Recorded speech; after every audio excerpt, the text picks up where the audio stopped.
Can you actually get a charge off removed off of your credit reports before 7 years? In this video, I'm going to tell you exactly how you can get a charge off removed off your credit reports legally without doing anything such as ID theft reports or FTC reports, anything like that, without even having to complain to the CFPB. I'm going to explain to you exactly the reasons why you can get a charge off removed off of your credit report. So now, the first thing that you need to do is you need to get complete copies of your credit reports. Now, I know you might be thinking I can go to one of the free places and get my credit reports, but I'm here to tell you, you need to get complete copies of Experian, Equifax, and TransUnion.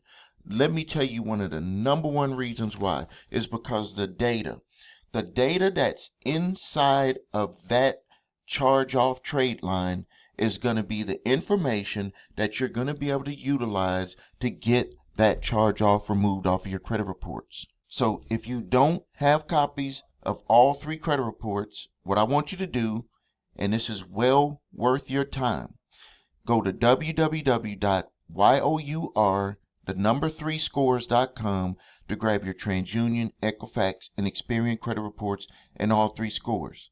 So before I move forward to tell you what you need to look for when you get those reports, let me tell you the reasons why you need to get these reports, and I'm encouraging you to get it from that website, is that you need all of the data. If you have all of the data, you're going to be able to put together the most effective dispute letters possible, because you're going to know that they have the information inaccurately on your credit reports. And according to the Fair Credit Reporting Act, regardless if the account is yours or not, the information, the data, all of the data points must be accurate, or you can request that they remove it, or they have a choice to update it. So go to www.your3scores.com. Link is also below this video, where you'll get your TransUnion, Equifax, Experian credit reports, and all three scores. And also, as you work through this process of getting the charge off removed off your credit reports, you will get to see the improvements on your credit scores. Now, step 2, you're going to need to review your credit reports, and specifically for that charge off. So first, you want to look to see when that first date of delinquency was reported as a charge off. Then what you want to do is you want to go back. Listen to me. You want to go back to the last payment date. This is very important. So you look at when they marked it as a charge off. And on your credit reports, that's why it's very important to get the reports that I'm referring to you, is because when it has that little black box and it says CO, charge off, you need to go back. And if it's a credit card, it could be potentially 6 months back, because credit cards must have 180 days of non-payment, or 6 months of non-payment, and then they would charge it off. So 6 months back. And then what I want you to do is you look at your state's statute of limitations for debt. So now, this could get that information removed right off of your credit reports, that charge off removed. If it is past the legal statute of limitations for credit reporting, which is 7 years, you can get that information removed right away off your credit reports. Now, here's another strategy that I want to let you in on. If it's past the legal statute of limitations for them to be able to collect the debt in your state, each state has a different number of years per statute of limitations. Some of them are as low as 3 years. Some of them are as high as 10 to 15. In one state has 15 years. But now, so follow me.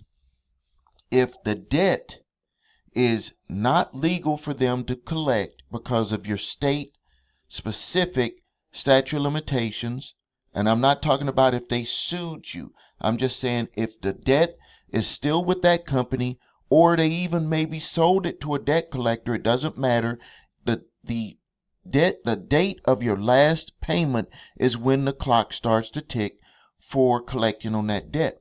If it's past the legal statute of limitations to collect in your state, we're not even talking about the 7-year statute of limitations to be reported on your credit reports. We're talking about them being able to collect it legally.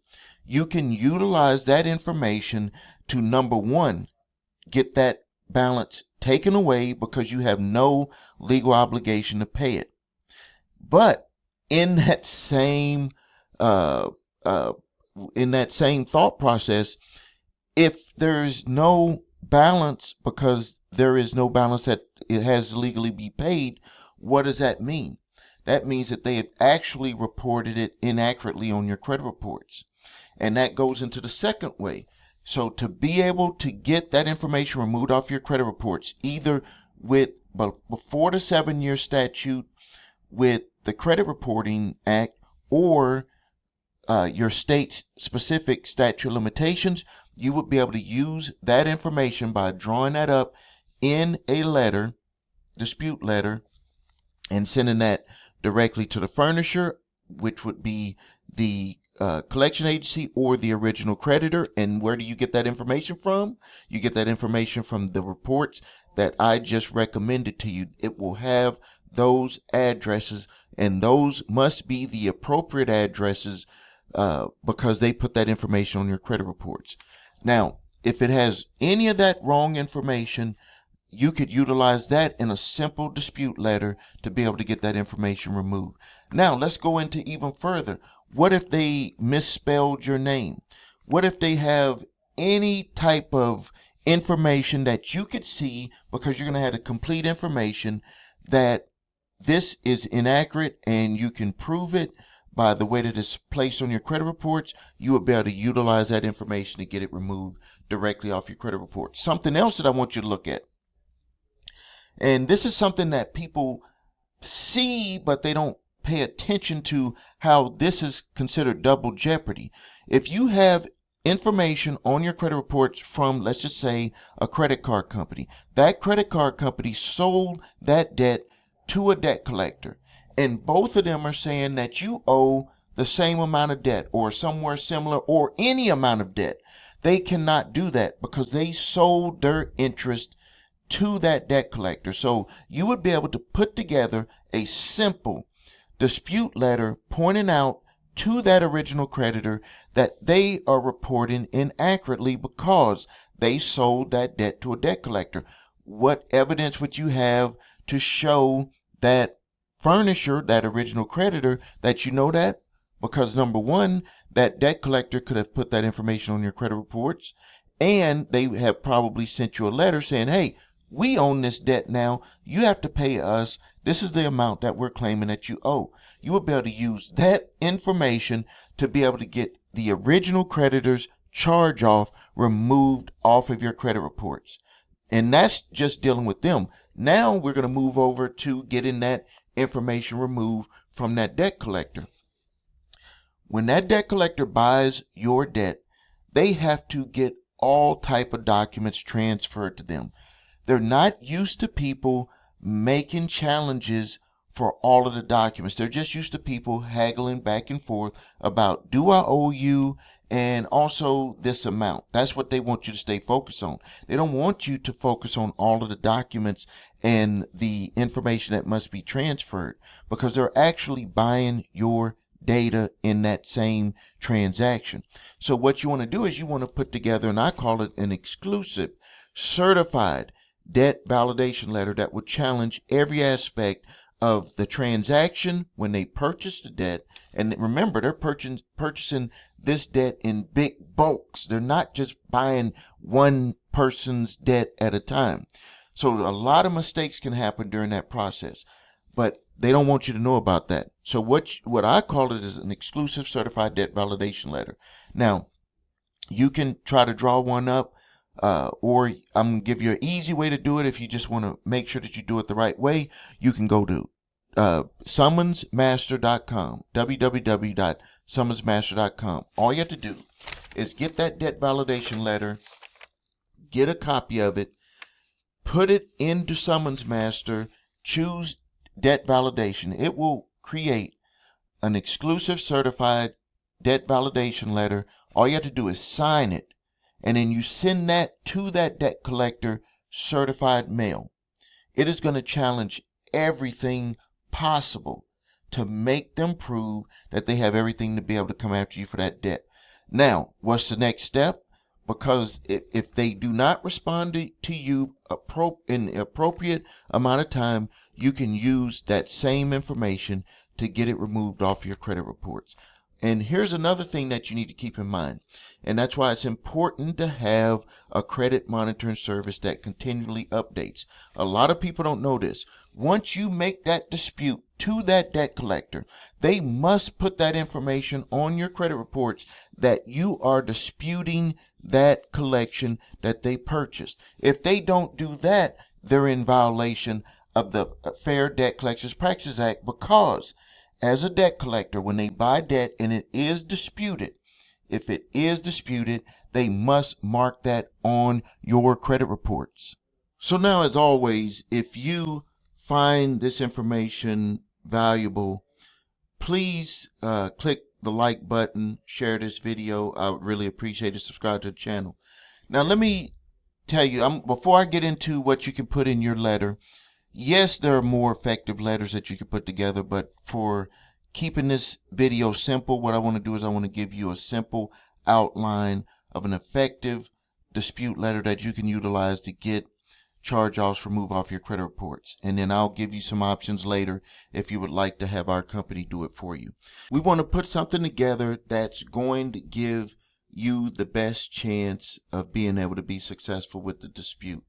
And if you've watched some of my earlier videos, I had always talked about, if you're doing this on your own, that you don't need to really go into all of the different laws that are in the Fair Debt Collectors Practices Act or the Fair Credit Reporting Act, because they're not going to expect, you to be all that back and forth that could potentially happen. You could just be straight, factual, to the point.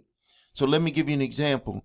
You could, with the, you want to make sure that you have the appropriate addresses for each of the credit bureaus, and you could say that I'm writing under my rights provided by the Fair Credit Reporting Act to dispute inaccurate information on my credit file. The item I'm disputing is the charge off from, and you put the creditor's name, the account number, the way that it shows on the credit reports.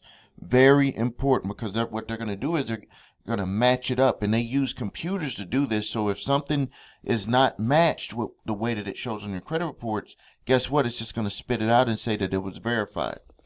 So now, the information is inaccurate. So you're telling them specifically the information on there is inaccurate. And I found these specific errors. If it's the amount, if the debt was sold and they're reporting a balance, if it's past the statute of limitations, if anything that you find. That's why it's important to look at all of the data, and that it is, and then you just let them know it is being reported inaccurately. I request that you investigate this matter and properly remove this inaccurate item from my credit reports. Enclosed is a copy of the credit reports, and what I tell people to do is to circle where that negative information is, and you need to put a copy of your driver's license. You're going to need to have your last four of your Social Security and a bill that proves your address. This is stuff that is required. Some people will be like, I don't want to put a copy of my ID in there. I don't want to, have my last four of my Social Security. Well, then they're not going to do anything about it. They came up with that dispute verification process, not us, not someone else. The Bureau said we don't have to pay attention to it if this information isn't put in there. Now, the next thing is, some people will say, well, Steve, should I send this certified mail? In my opinion, I say no to sending it certified mail. Want to know the reason why? Is because a lot of times when they get that information certified mail, they got to wait for a human to be able to go through that, and they're getting millions of documents every month, millions of disputes every month. And you trust me, it's like a machine there. And if you send your stuff certified mail, not to say that it won't get through, but I think it will slow down the process.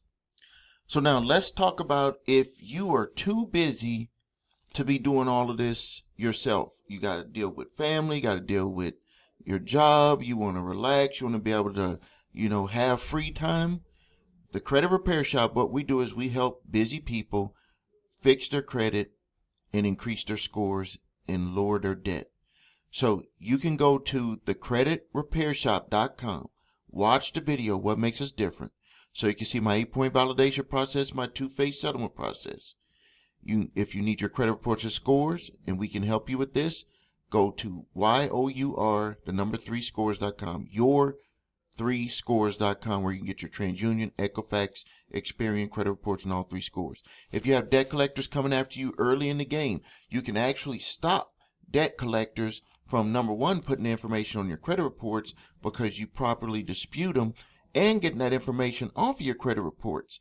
So it's well worth it. You can go to summonsmaster.com and create an exclusive certified debt validation letter. All you have to do is put that letter into Summons Master. It'll scan it and create everything for you. All you have to do is sign it, send that out to the whoever's listed on there as the debt collector, or if it's from the original creditor that's sending you a debt collection letter, you still have a right to do a debt validation to dispute any parts and to make sure that they have all of the data to still come after you. You can send that to them and you will get very good results.